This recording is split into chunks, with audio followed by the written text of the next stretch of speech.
All right, everybody, welcome in to Fourth and Five. I got a special guest here, the one and only D-Mac, Darren McFadden, 501 boy himself, arguably the greatest Razorback of all time. In my opinion, the greatest Razorback of all time, especially on that football field. D-Mac, thanks for joining us, man. How you doing? Man, doing great, man. I appreciate you having me on, brother. Yeah, absolutely. So I was scrolling through Instagram, and I would say for the past maybe week or two, I've been seeing you being a little bit more active on social media, and it kind of caught me off guard. I was like, D-Mac really don't be on social media like that at all. But I've seen a couple posts, and then I believe that was yesterday, November 8th. You Mhm. posted a photo, a certificate.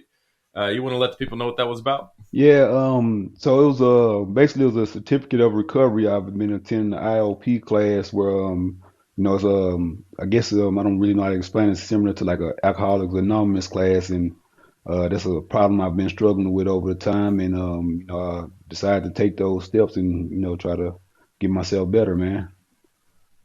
Yeah, getting better indeed. And I would say when I saw that, I feel like you have so many people in your life, and I guess there's levels of it. I've known you for a long time.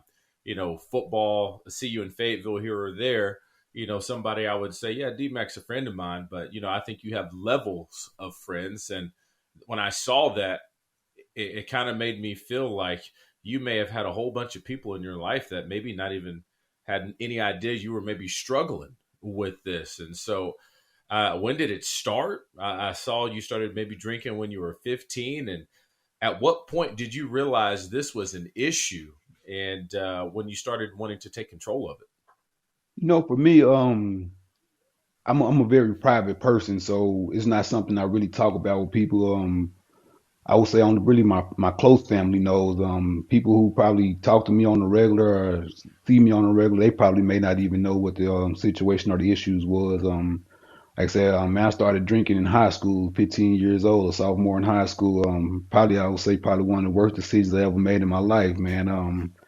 And just over the years, I've drank over the years, and I would say since I retired, it's something that just progressively got worse, man. I've had run-ins with the laws, and to me, that's just a big embarrassment, a slap in the face to myself and my family, man. The people who are rooting for me, man. I feel like I've just let a lot of people down, and it's something over the last few years, it just got worse on me, and it's affected my home life, and how I go about things on a daily.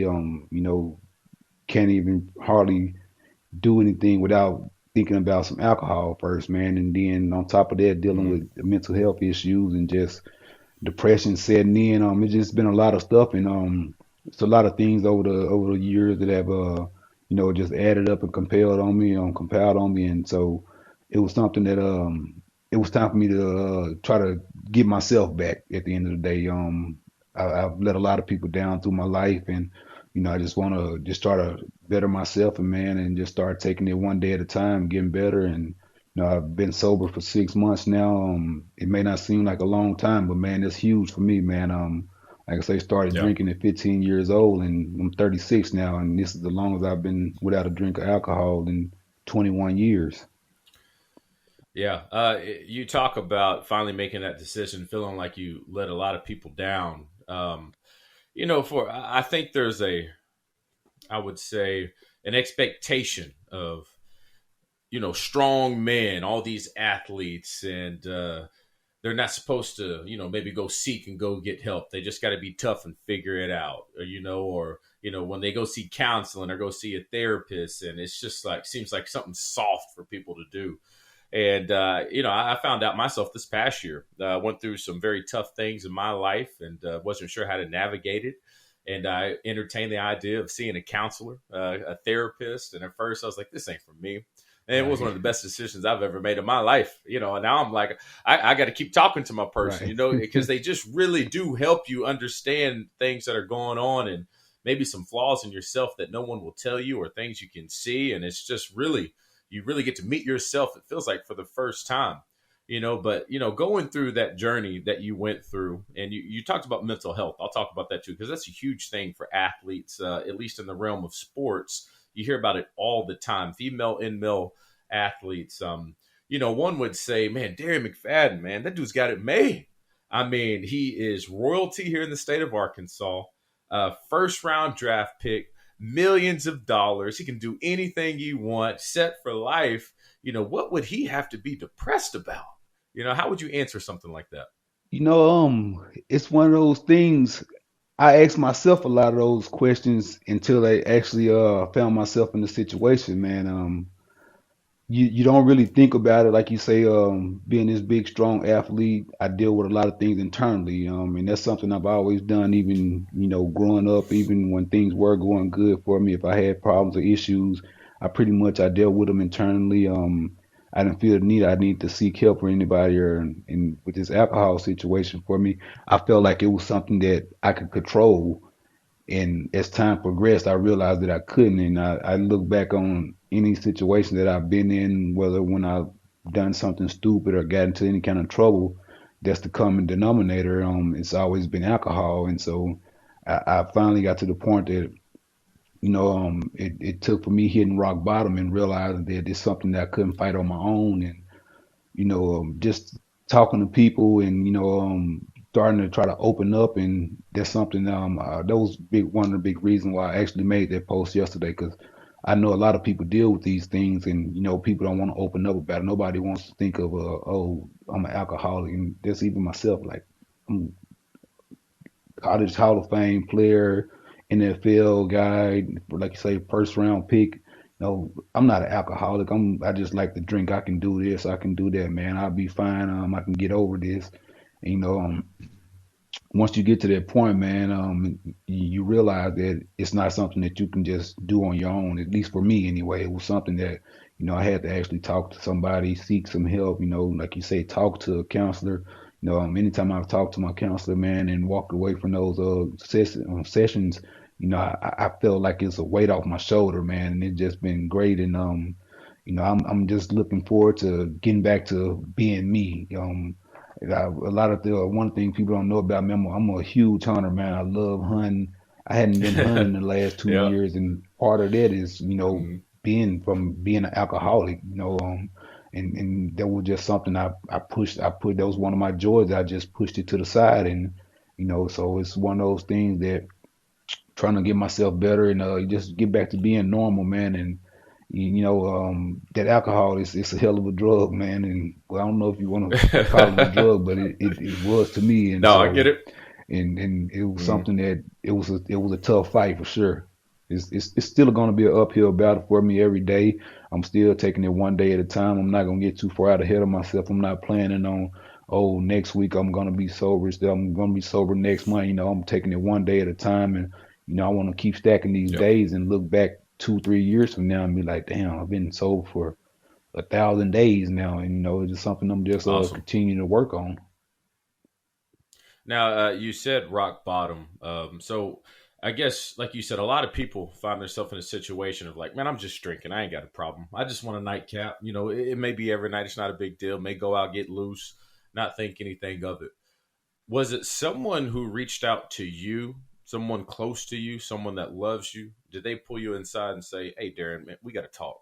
You got a problem," or was it a instance that you can maybe go back to of maybe waking up one day and you're like, "All right, I got to do something about this. Enough is enough." A lot of people, know the time that you were arrested and what was it? DWI? Help me. What was Right, that? Do right. you remember? Was that an instance where you just kind of shook it off, where you were like, "That's not a big deal. I was just in a bad situation at a bad time." But was that maybe just a part of the denial process? And if so, at what point did you finally say, "All right, I got to do something about this"? Like you say, it was definitely the all of it was the down for me. Oh man, I got drunk, fell asleep. Oh, I'll be able to handle that. I'll be all right. And I found myself doing the same thing over again, repeating those same steps, having a run in, having another run in with the law and everything. And so that's one of those situations that it helps you realize, and it actually wakes you up, man.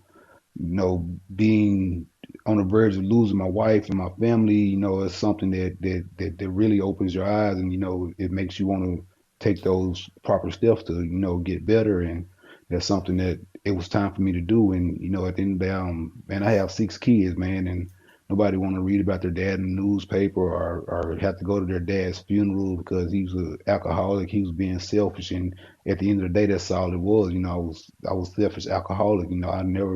I didn't think about how I was affecting other people or what cause it had on my family.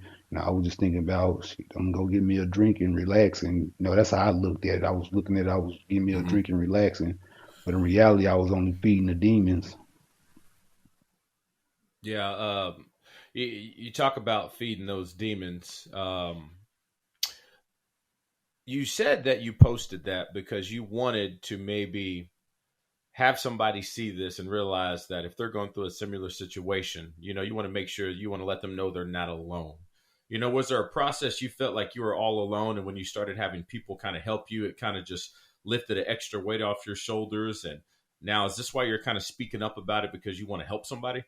Definitely. So, when you're drinking the way that I was, you feel like I don't even know how to explain it. You just feel like I guess you have all the wrong thoughts at the end of the day, and so I know for me, I always just told myself I was all right. I don't have to talk to anybody about this. I'm gonna be able to get through it. I can handle this. I've always dealt with whatever problems that came to me. I've dealt with them on my own, dealt with them internally.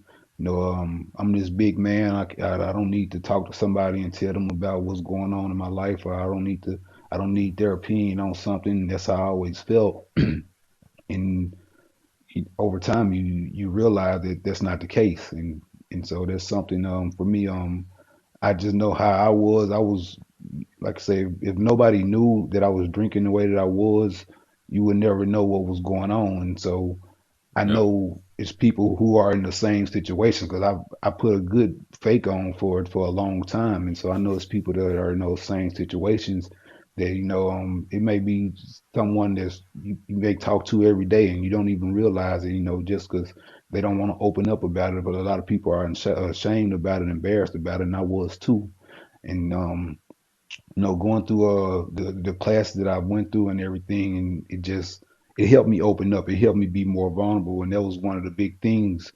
As how we talked about as an alcoholic, you don't like to open up and be vulnerable to people, and you're Hmm. always kind of closed off. And on top of me growing up the way that I did, I already was a pretty private person, and then getting in a situation with the alcohol and everything, and it just made me even more to myself. And I grew up growing up in Little Rock, man. I grew up around drugs, gangs, drinking, and all of that, and that was a norm. And so I never looked at it in any kind of way, like, okay, you drink, you're alcoholic. I know I've been around them.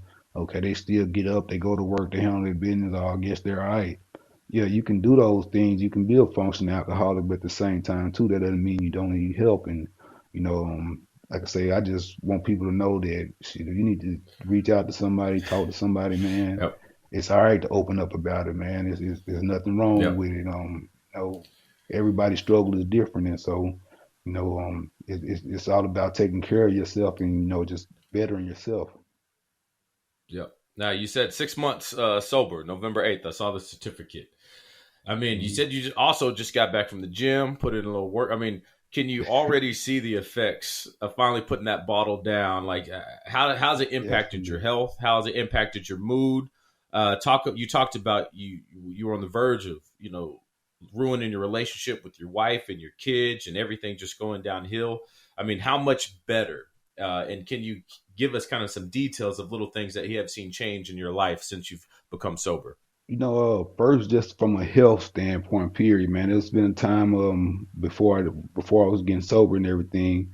I actually went to a dentist appointment, just a regular routine dentist appointment, and I couldn't even. They wouldn't let me do my dentist appointment because my blood pressure was so high, and I knew it was Mm. totally all just from drinking. And so, and before that, I hadn't been working out, man. Once COVID hit.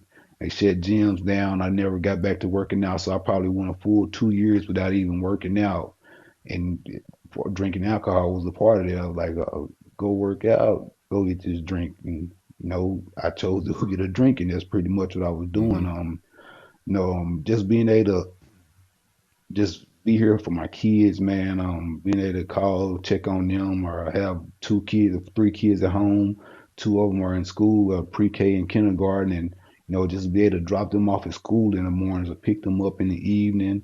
It's something that when I was drinking, I wouldn't no way I would have been able to do those type of things, man. I'd have been still laid in bed sleeping. They were wondering, oh, why daddy's so tired? And they're like, oh, it's not that daddy tired. Daddy probably hung over us, can't get up or just passed out Mm-hmm. drunk or whatever. And so those things, when you see how those things start to affect your life, man, and affect your family and the people who care about you, it really is it's a big slap in the face to you, and it makes you want to wake yourself up, just to do better for them, not only for myself but for them. And the main thing is for doing it for me, because it's been Yeah. times where people have told me, man, you don't need to drink, you don't need to do this, and like, oh, I'm straight, I got this, I've been doing this, and then you see as time goes on, realize like, damn, I don't got a hold of this the way that I think I do. And so those are some of the things that are just it's important to me just to be here for them and be for my be me for my family. It's not that I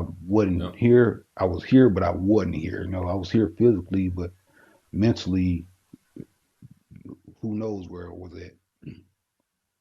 I mean, yeah, I just glad to see that you bouncing back. I just remember a guy that was the life of the football team, team captain, always with a smile on his face. Glad you're going to be able to get back hunting and all that stuff. But Yes, since I got sir. you here, a lot of people ask me all the time, what was it like playing with Darren McFadden? And I've always had a question for you. What year was it when you got was it runner up for Heisman? Was it 2 years you got runner up or 1 year Oh, you got runner up? oh 06 and oh 07. Back to back runner up, right? Uh-huh. Be honest with me, man. Which one of those 2 years did you feel like I got robbed on this one?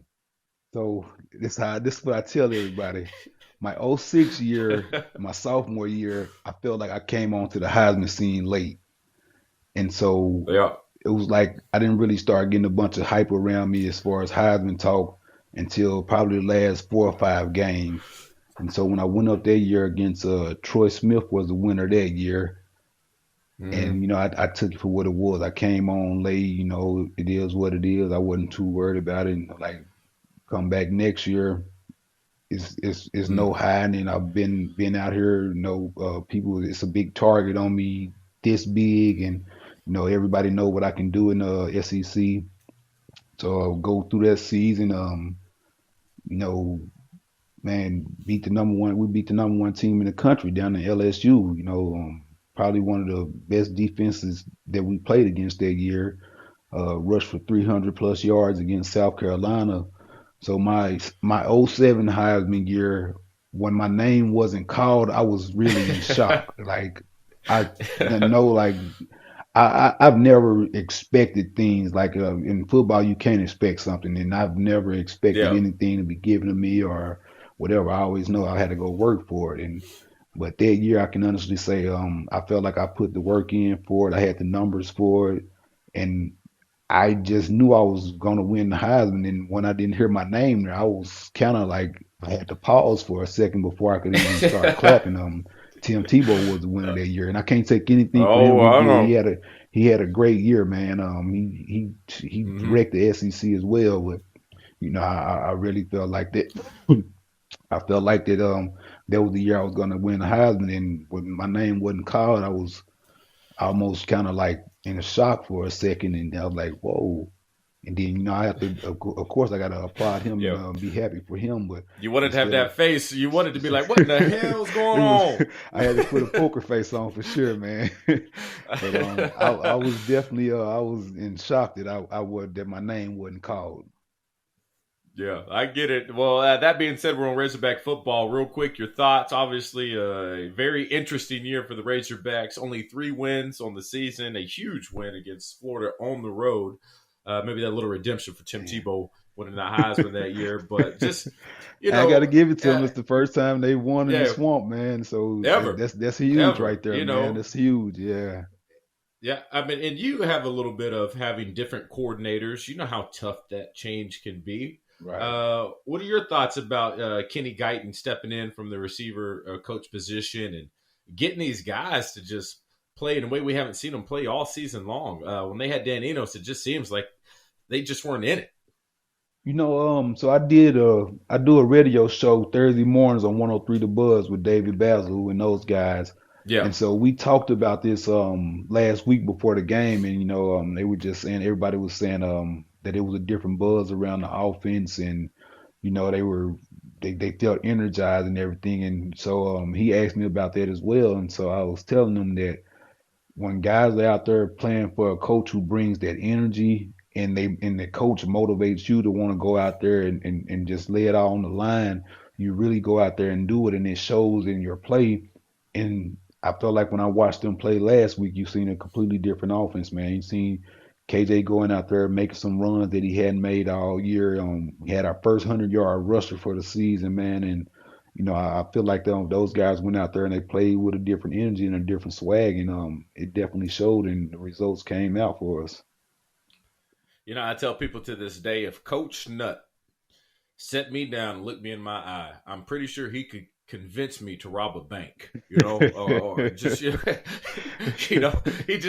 has that aspect of it. He can get you to believe in anything, So Man, Coach Nut, your guy, he has that aspect. I tell people, so when we used to have those 48-hour meetings on Thursday night, if we could go out and play those games right after those meetings, man, I feel like we could have Woo. went 40-0, man, because you leave out of those meetings and it's just man, I gotta give all props to Coach Nutt, man. He's a heck of a motivator, man. Great coach, man. I love Coach Nutt. I'm always gonna be a Coach Nutt advocate. He's done great things for me in my life, man, just by getting me to the University of Arkansas and being able to play for the Razorbacks. And he's one of those guys, man. If he's on your sideline, man, he's gonna have your back.